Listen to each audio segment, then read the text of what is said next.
Oke, kita mulai ya. Part terkait horn. Jadi ini adalah sebuah horn ya untuk Twitter ya, atau biasa disebut compression driver ya. Kemudian apa sih horn gitu?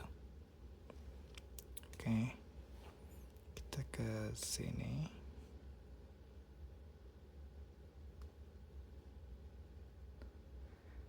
Jadi, nah, horn itu termasuk bagian dari sistem speaker ya, dimana ada Twitter dan kemudian ada horn ya.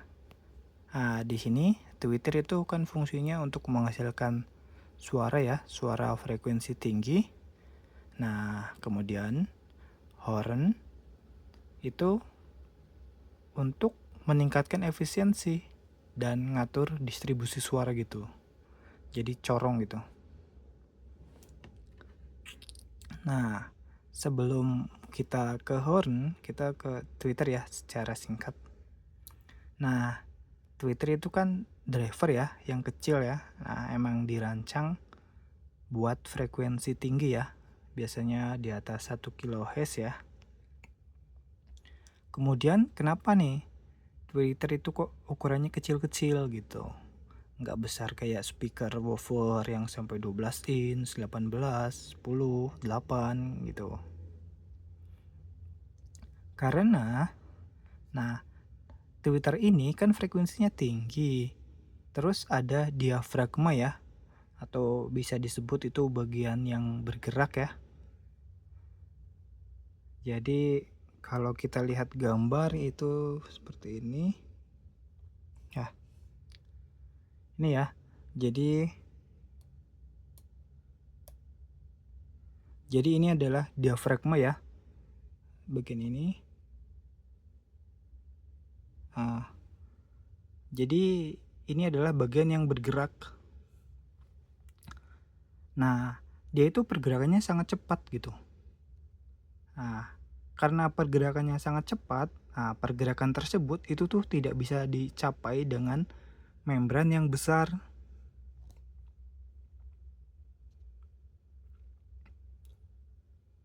Jadi harus membran kecil supaya dia bisa bergerak. Nah, kemudian kenapa kok kecil gitu? Besar juga bisa kan tetap bunyi gitu. Nah, itu kita kembali ke sini. Sebentar.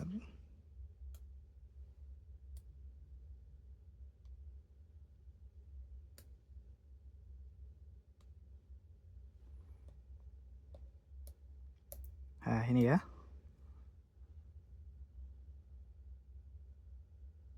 Jadi, ini adalah sinyal.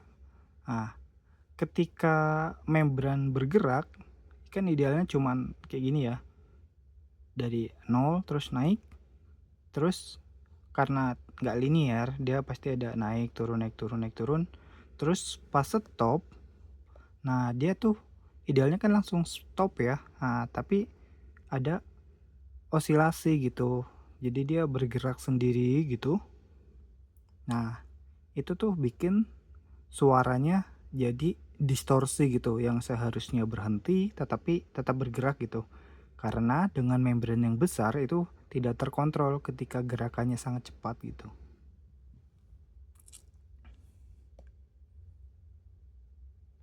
Nah, kemudian kita masuk nih. Kan tadi harus kecil ya otomatis. Jadi harus kecil supaya pergerakannya dia tidak overshoot ya. Sebentar.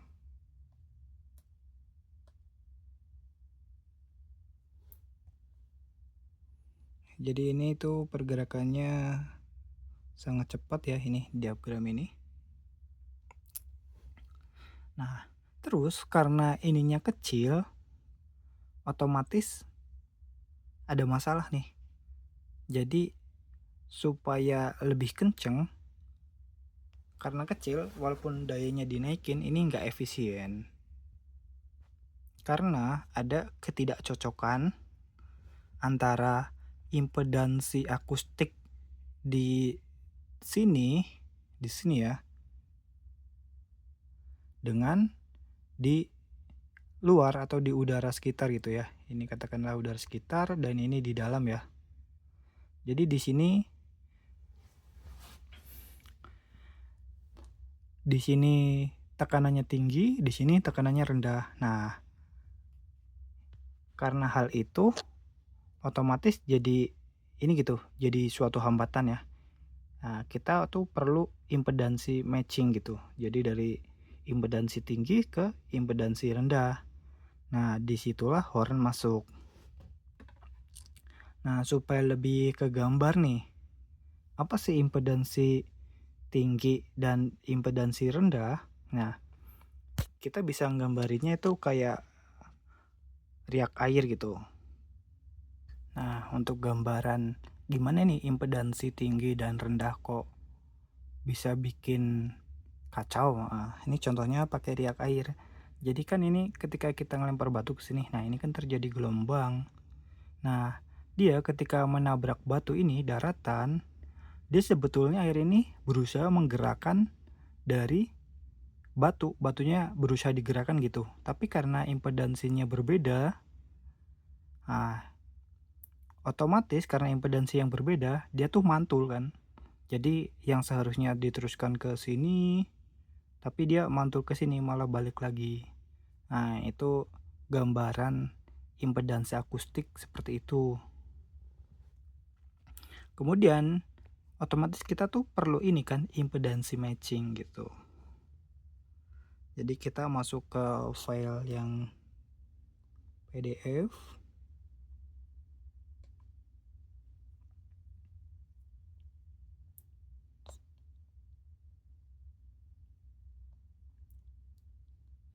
Jadi tuh gambarannya gini.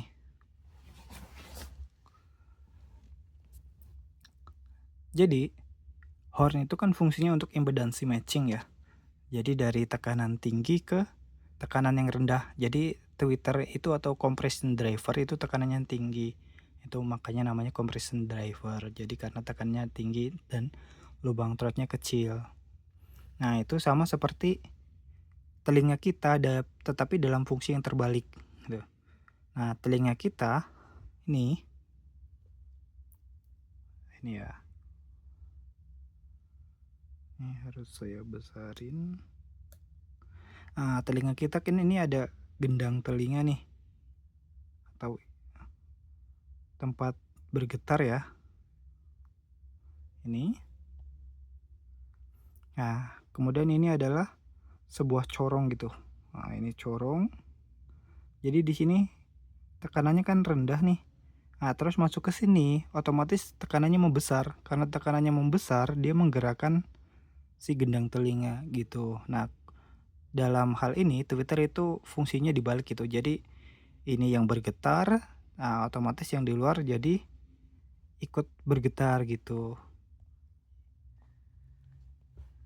Nah, contoh lainnya itu juga di ini ya.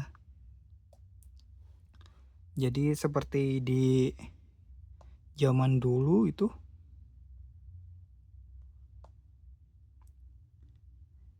ini ya, zaman dulu di seperti tempat konser ya, Kolosium ya. Jadi ini itu bangunan tinggi ya seperti corong. Nah, ini di sini panggung. Ini panggung itu tanpa speaker ya. Jadi ada orang di sini kecil.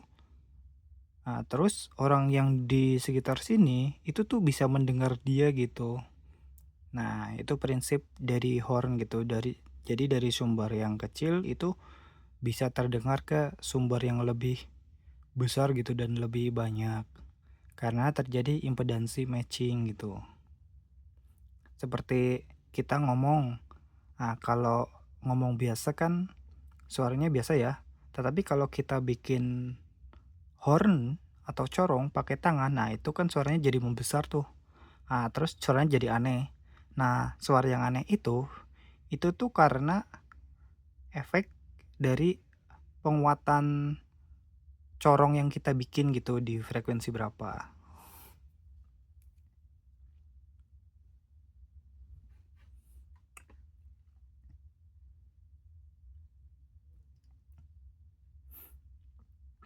Jadi intinya dengan impedansi matching itu tuh suara Twitter jadi bisa lebih optimal ke udara terbuka gitu. Jadi karena impedansi Twitter tinggi dan impedansi akustik atau udara sekitar itu rendah gitu. Jadi dibutuhkan horn ya.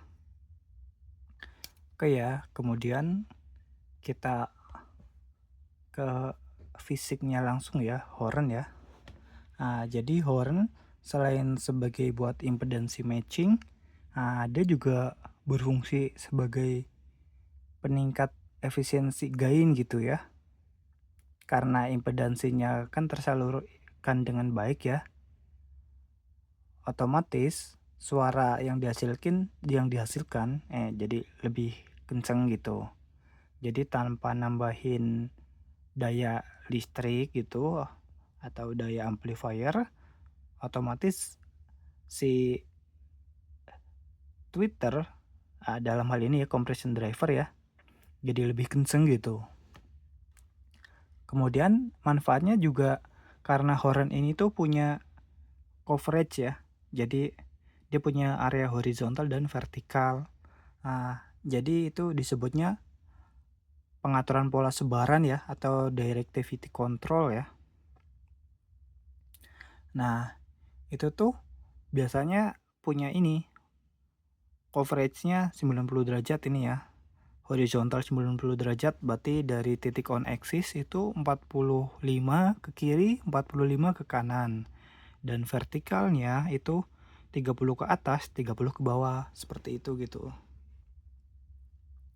Kemudian dengan digunakannya horn, itu tuh diafragma atau voice coil itu tuh jadi lebih terkontrol gitu. Jadi pergerakannya nggak liar, nggak over extrusion. Yang biasanya bikin itu pergerakan mekanisnya over dan otomatis nanti pecah gitu. Kalau nggak pecah bisa sobek gitu.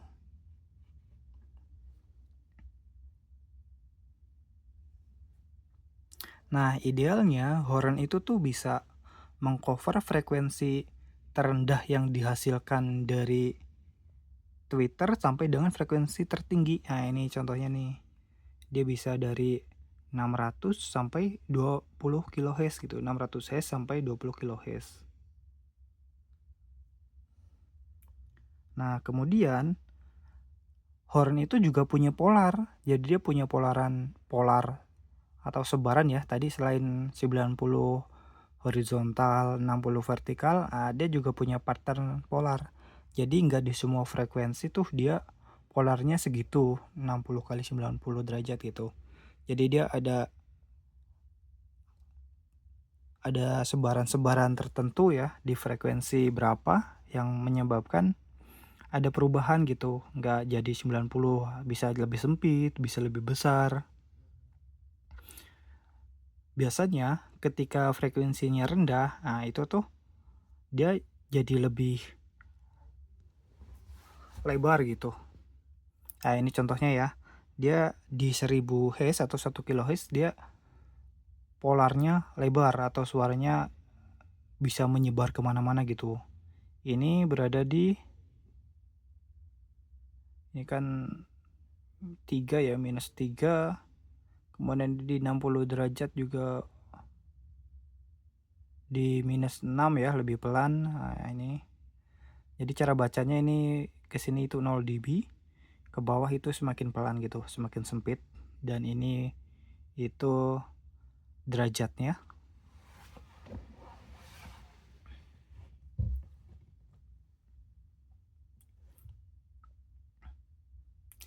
Nah, ini untuk sebaran vertikalnya ya.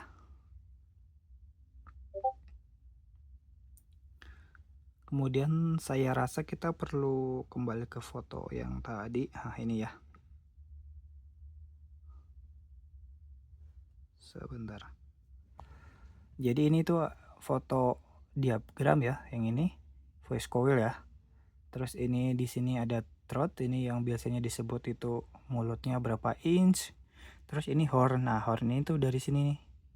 Nah, jadi di sini tekanannya tinggi, di sini tekanannya rendah. Nah, dengan digunakannya horn, di sini impedansinya jadi lebih matching gitu.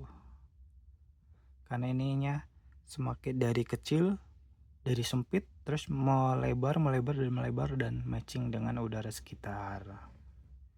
Seperti itu. Kemudian ini ada patch plug ya, ini belum kita bahas ya. Jadi dari sini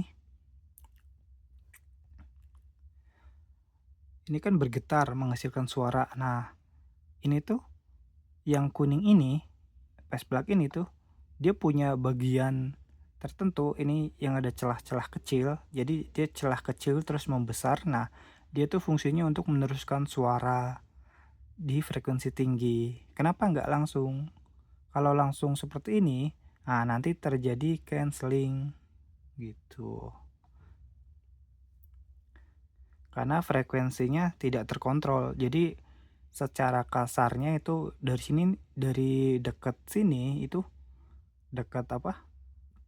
Dekat membran atau diaphragm. Ini pasti dekat banget ya antara patch plug dan diaphragm. Itu tuh harus sangat dekat ya, semakin dekat semakin bagus, tapi dibatasi oleh pergerakan si diaphragmnya berapa mili gitu. Ini dari celah kecil terus membesar. Nah, itu sebetulnya ini juga berfungsinya impedansi matching ini. Kecil terus membesar, nanti keluarnya di sini. Jadi supaya di sini itu tidak terlalu ekstrim gitu impedansinya. Otomatis di sini udah diperbesar dan kita perlu memperbesar lagi supaya matching dengan impedansi di udara sekitar. Makanya tadi saya sebut istilahnya ketika tanpa impedansi matching otomatis dia jadi balik gitu. Ada refleksi, ada pantulan. Nah, fungsi patch plug ini juga seperti itu. Jadi tanpa ini impedansi matching ini, dia tuh karena kan otomatis di sini langsung besar nih ruangannya. Nah, dia tuh terjadi interferensi saling meniadakan gitu. Yang saya sebut itu jadi ada refleksi gitu. Dengan adanya ini otomatis dia jadi lebih terkontrol seperti itu. Itu makanya kenapa rata-rata compression driver itu kecil supaya pergerakannya dia bisa lebih terkontrol dan tidak ada overshoot. Seperti itu.